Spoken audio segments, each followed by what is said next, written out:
بسم الله الرحمن الرحيم والفجر وليال عشر والشفع والوتر والليل إذا يسر هل في ذلك قسم لذي حجر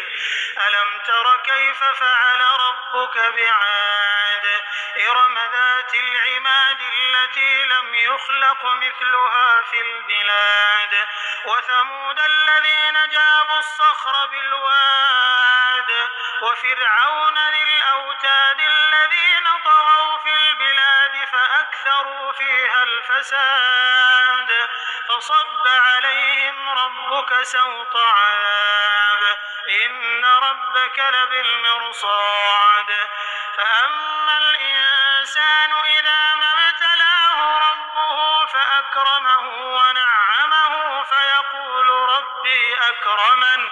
وأما إذا ما ابتلاه فقدر عليه رزقه فيقول ربي أهانن كلا بل لا تكرمون اليتيم ولا تحاضون على طعام المسكين وتأكلون التراث أكلا لما وتحبون المال حبا جما كلا إذا دكت الأرض دكا دكا وجاء ربك والملك صفا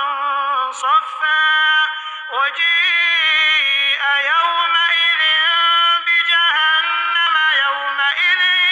يتذكر الإنسان